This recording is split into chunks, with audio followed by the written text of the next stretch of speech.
Gente, vamos trazer um pouco de bastidor aqui para entender essa entrada do Lula em campo. Ele estava sendo cobrado, muita gente dizendo, olha, a gente quer o Lula que era próximo, que fazia reunião, que chamava parlamentar para almoçar no final de semana, que ele entre um pouco mais, porque as críticas estão sobrando inteiras para quem? Para Rui Costa, né, e Alexandre Padilha, ministro da Casa Civil e ministro da Articulação Política, respectivamente. Quando o Lula entra em campo, ele entra meio que tentando blindar esses dois personagens que são dele, escolhas pessoais dele, e mostrar um pouco que, olha, sim, tem arestas a fazer, tem coisas para melhorar, mas ele vai tratar esse problema como um problema do governo. Eu conversei com um aliado que nem quis falar muito sobre o assunto, acho que até para poder blindar mesmo essa conversa dos resultados efetivos do que foi feito ali, e os dois personagens principais, o Padilha e o Rui Costa, ele disse, olha, eu não vejo o presidente Lula personalizando um problema que ele entende que é do governo. Não é um problema do Padilha, é um problema do Rui, é um problema do governo. Eu não vejo ele personalizando. Qual é a leitura que a gente faz em cima disso? É a de que Lula está tentando tratar esse processo inteiro que está virando alvo, foco de ataque do Congresso. Rui Costa falou, por exemplo, olha, Brasília está muito longe do Brasil real, uma ilha da fantasia. E, aparentemente, isso gerou uma crise. Há disposição da política de fazer desses dois personagens o calcanhar de Aquiles do governo. E o entendimento que Lula tem é outro. Tem coisas que precisam melhorar, sim, o governo como um todo, acelerar, sim, mas esse é um problema nosso.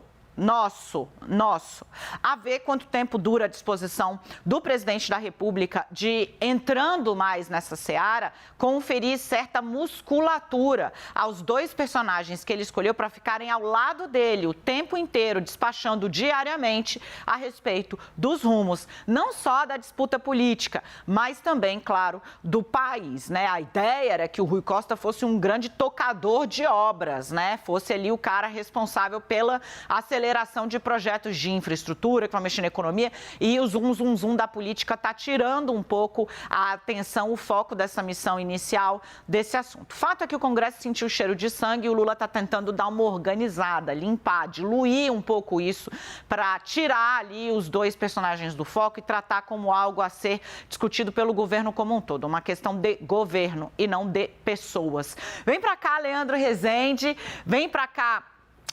Eu queria falar com a Renata Agostini também, só sobre o que vem hoje com os líderes, porque a Rê foi fazer ali um giro, uma ronda, Leandrinho, chegou!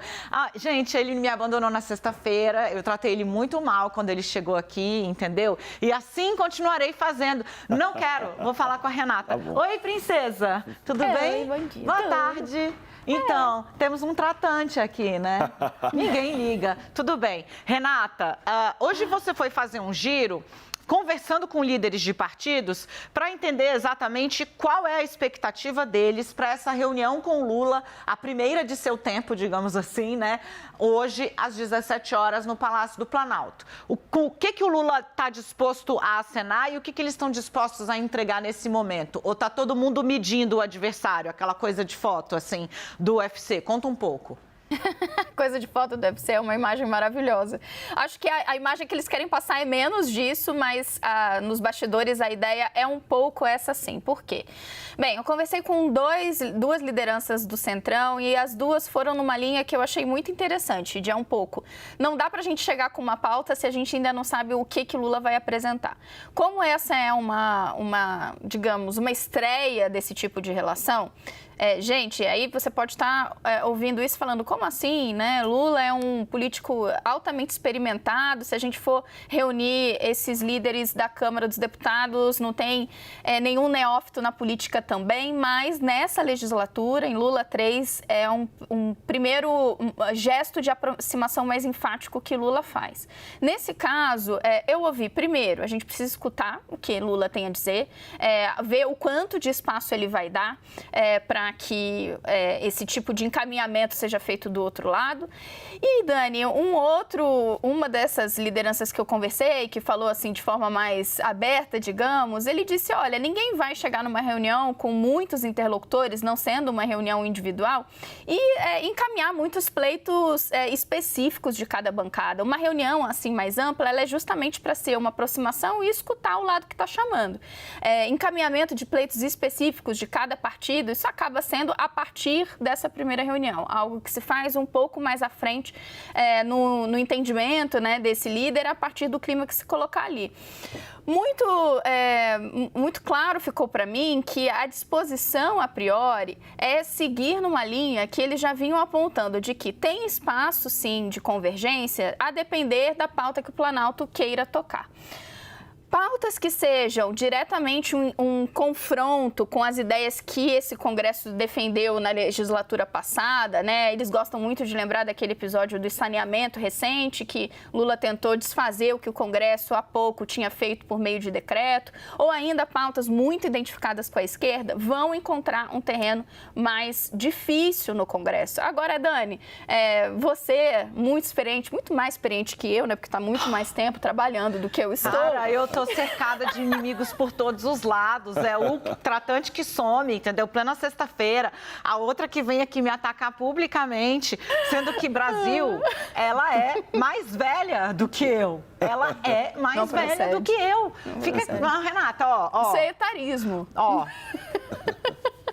Mas o que eu ia falar com essa brincadeira é o seguinte, a gente sabe muito bem que quando a gente vê integrantes do Centrão falando, olha, dessa fronteira não se passa, não tem como negociar isso, porque nós somos conservadores e nós não vamos negociar temas que fujam à pauta econômica, a gente sabe que essa é uma regra que não é tão estática assim. Vai depender muito dos movimentos que o Planalto fizer e, especialmente, né, saber pensar dentro dessas bancadas os ouvidos mais dispostos a ouvir os argumentos do Palácio do Planalto, que muitas dessas bancadas que se colocam como independente ou ali flertando com a oposição, têm integrantes dispostos, sim, eventualmente a convergir com os interesses do Palácio do Planalto. Votações nessa legislatura já mostraram isso, inclusive com votos para o governo dentro do PL. Ô, Leandro, vamos agora voltar a falar, não sei. Manda. Não sei se eu quero falar com você. Quer, porque já mandei as notícias que vamos tratar. Já mandou as notícias que vamos tratar. E chegou coisa nova agora, que eu ainda estou apurando. Então, eu sei fazer o meu jogo. Você sabe, né? Como te ganhar o meu coração. Eu sei te reconquistar. Leandro, vamos falar um pouco sobre Lula-Lira, sobre essa relação do Lira. O presidente do partido dele, o Ciro Nogueira, está o tempo inteiro. Todo dia tem um tweet entre o jocoso e a crítica muito ácida sobre o governo.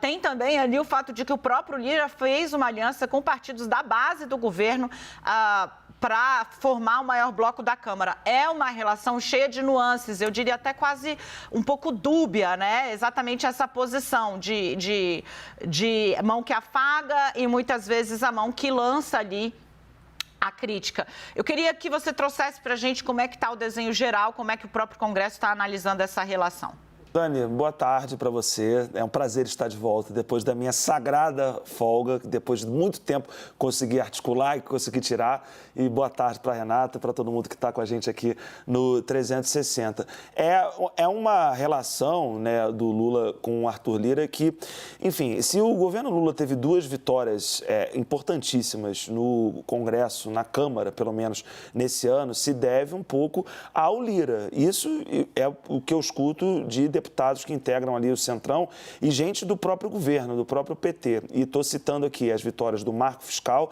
que teve uma aprovação expressiva na Câmara dos Deputados, e a salvação do desenho da esplanada dos ministérios ali aos 45 do segundo tempo. Isso dito, inclusive, pelos líderes dos partidos em plenário. As pessoas colocando ali, o Lula entrou agora na articulação, vai estar mais presente. A reunião de hoje, que foi anunciada pelo Randolfo Rodrigues aqui em entrevista para a gente na última quinta-feira, quinta-feira, que teria essa reunião com os líderes, né? Um gesto ali do Lula de agradecer a aprovação da MP dos ministérios e tentar desenhar um futuro menos turbulento para o governo. Mas essas vitórias até aqui, né, as mais expressivas que o governo teve, caem muito na conta do Arthur Lira, que é esse personagem que com uma mão, né, dá uma força ali para o governo, porque também tem ali a vontade de ter uma relação importante com o executivo, e é a mão também que critica diretamente a articulação política, né? Antes da votação da MP dos ministérios, o Lira fez críticas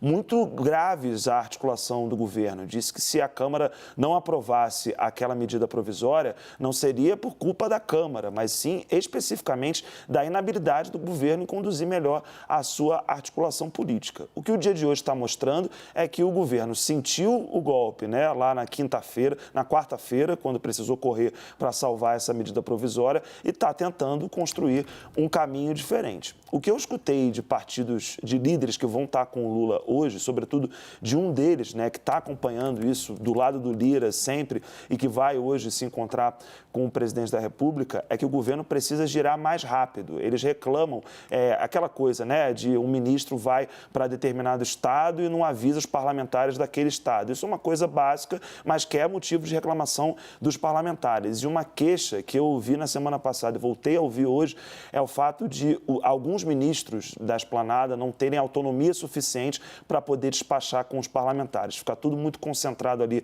na cozinha do Palácio do Planalto e a coisa não anda. Eles querem um outro timing e vão, enfim, esperar o que o Lula tem para dizer nessa reunião, mas tem incutido esse pensamento de fazer essa cobrança para que o governo gire mais rápido e atenda mais rápido às demandas dos parlamentares. Muito bom. Gente, a gente vai seguir monitorando, porque esse é o assunto do dia. Logo mais às 5, Lula vai estar com os líderes desses partidos. Eu estou tentando aqui uma listinha de convidados, listinha de presenças confirmadas. Assim que vier, trago para vocês.